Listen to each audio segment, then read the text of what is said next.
Many of us choose not to forgive ourselves for the things that we've done wrong in our lives.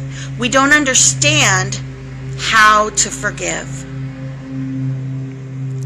Many of us don't understand how to forgive outwardly or inwardly. So we're going to start with forgiving outwardly. It's a little bit easier. And then we're going to shift that inwardly. Because forgiving a stranger, forgiving a family member is a little bit easier. And it's easier to explain the concept outwardly. But we're going to take that exact same concept and we're going to turn it inward. Okay, so we're going to talk about forgiving those people in your life who, and even outside of your life, whom we may look at and think they don't deserve to be forgiven. Those people have committed acts against me or against society, and they don't deserve forgiveness. They are horrible. They are rotten. They have killed. They have hurt. They have done wrong. Or that person in my family, they hurt me to the core. They said XYZ. They beat me.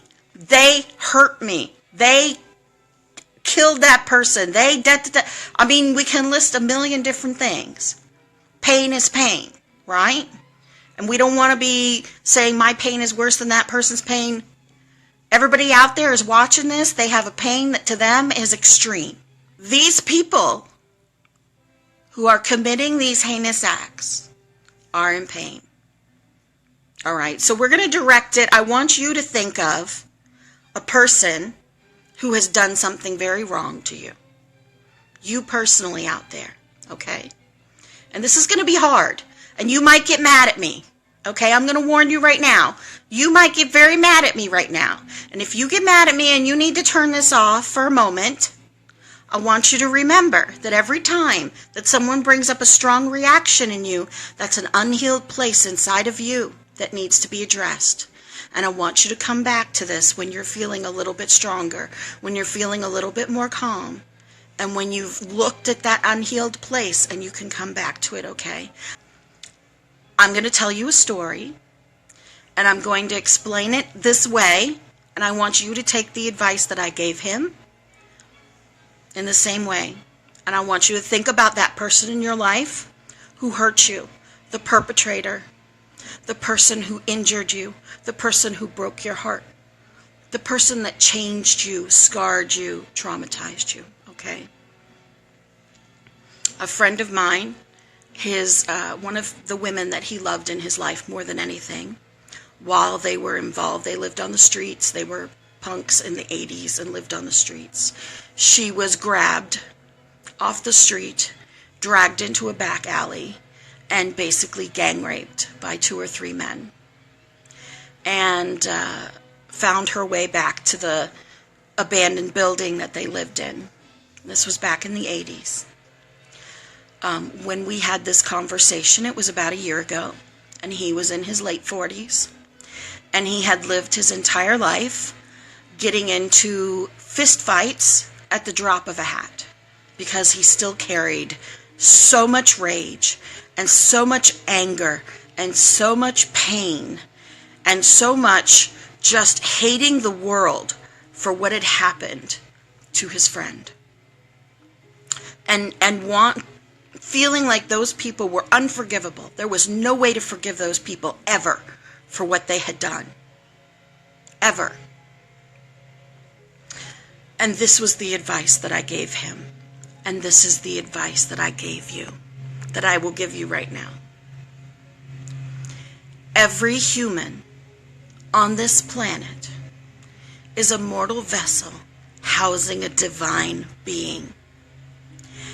Every single mortal on this planet is a vessel housing a divine being. They are born pure and they are born perfect. And each one is on a journey in their life. And each one goes through experiences and pains and traumas that change them. It changes them to their core. It changes them sometimes beyond the recognition of humanity and love and mercy and compassion. It changes them to the point that they don't understand how to process the amount of pain that they carry inside of them. They don't understand how to process the amount of hurt and trauma that they themselves have been put through. And the only thing that they know how to do with that pain that they lived through is to then put it onto others, is to lash out, is to then be the abuser, to be the person who is hurting others, to be the beater, to be the abuser, to be the person who needs to have the power. This is in no way condoning the actions of those who do wrong. But inside of every killer, inside of every abuser, inside of every person who is committing crimes against humanity, against children, is a divine being trapped inside a vessel of pain, trapped inside a whirlwind of suffering, trapped inside a reality that they have created within their own mind, with their own self-talk and their own self-conversations of suffering and hell. And the only way that they understand to get that out is to abuse, is to hurt, is to kill, is to bomb, is to explode, is to shoot. And it's not right. It's never, ever the right thing.